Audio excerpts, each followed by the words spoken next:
আজকে আমাদের বেশ কিছু স্টোরি আছে, যে স্টোরিগুলো আমরা ফ্রন্ট পেজে এবং ভিতরের নানান পেজে আমরা ব্যবহার করব। আজকে আলোচনার জন্য আমার সঙ্গে আছেন টাইমস অফ বাংলাদেশের ফিচার এডিটর কঙ্কা করিম। আপা, আজকে আমাদের ওয়াইড অ্যাঙ্গেলে কি যাচ্ছে? আমরা তো সামনে we are going to be coming across the 13th national elections which is going to be held on February 12th.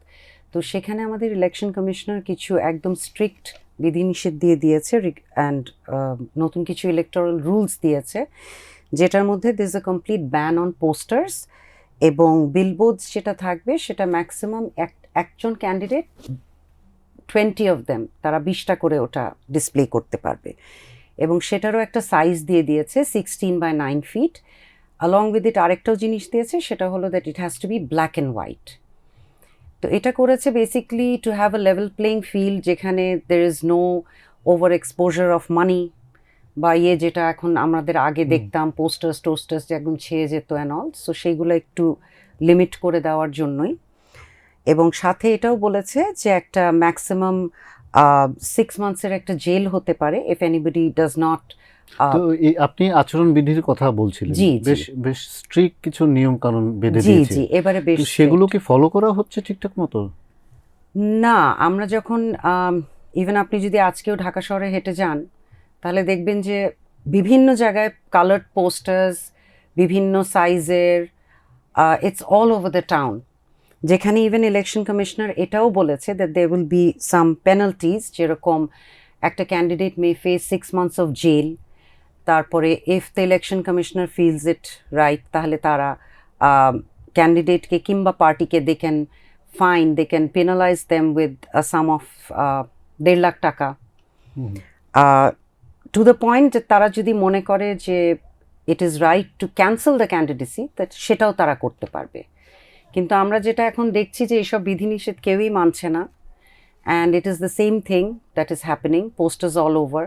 So এটা যেহেতু গ্যাজেট করে একটা রুল দেওয়া হয়েছে, we are yet to see যে আরও তো অনেক ধরনেরই আমাদের নিয়ম কানুন নিয়ে হচ্ছে, সে হোয়াট হ্যাপেন্স আরও সামনের কিছু দিনের মধ্যে। আমরা জানি যে এই দেশে অনেক নিয়ম কানুন করা হয়, জি ইভেন হাইকোর্ট থেকেও অনেক ধরনের নির্দেশনা দেওয়া হয়, জি সেটাও ঠিকমতো বাস্তবে আমরা অ্যাবসলিউটলি দেখি না যে সেটি জি পালন করা হচ্ছে। জি তো এই ক্ষেত্রে আমরা তো ভেবেছিলাম যে এবার ইলেকশন কমিশনের যে নির্দেশনা বিধিনিষেধ, সেগুলো যেহেতু এবার একটি ব্যতিক্রমী ইলেকশন হচ্ছে জি জি এবং মূল প্রতিদ্বন্দ্বী আমরা জানি কারা, জি এবং তারা অনেক ভালো ভালো কথাও বলেছেন, অনেক নিয়ম কানুন মেনে চলবেন, জি নতুন বাংলাদেশ গড়বেন, নানান ধরনের এখন উন্নয়ন এবং কল্যাণের প্রতিশ্রুতি দিচ্ছেন।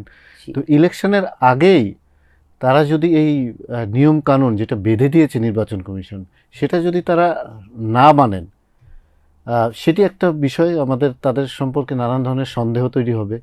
আরেকটি বিষয়, তারা মানছে না কেন? মানে তারা মানছে না, এতে কি তাদের বিরুদ্ধে কোনো অ্যাকশন নেওয়া হচ্ছে না এই জন্য মানছে না, নাকি তারা মনেই করেন যে এটা না মানলে কিছু হবে না? Either of the two. এখনো তো কাউকে আমি ওইভাবে আমরা দেখিনি যে কারোর এগেনস্টে অ্যাকশন কোনো নেওয়া হয়েছে, despite all these very hard core rules that the election commissioner has set out. So let's see সামনে কি হয়। I think people are becoming extremely comfortable doing whatever they want. এখন উই হ্যাভ টু সি যে কিভাবে তারা এই জিনিসগুলোকে tackle করে, so that we can actually have a free and fair election.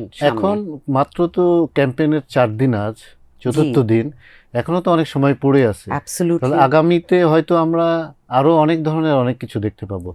জি আপা, আরেকটা বিষয় আপনাকে বলতে চাই, সেটা আপনার নজর কেড়েছে কিনা, অথবা এই স্টোরিটার মধ্যে ছবি বা কোনো ইনফরমেশন আছে কিনা, সেটা হচ্ছে যে আমরা দেখছি যে ব্যানার, বিশেষ করে লিফলেট, জি সেগুলো বিলি করা হচ্ছে।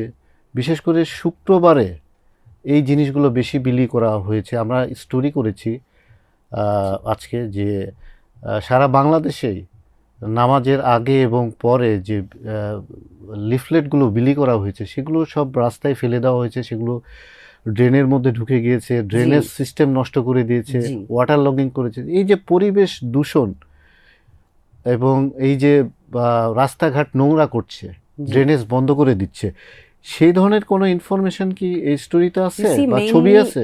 মেইনলি যেটা হয়েছে হলো এইসব বন্ধ করার জন্যেই these rules have been set, but since nobody is following them, ওই জন্যই আমরা for the stakeholders to look into it আমরা এটা করছি।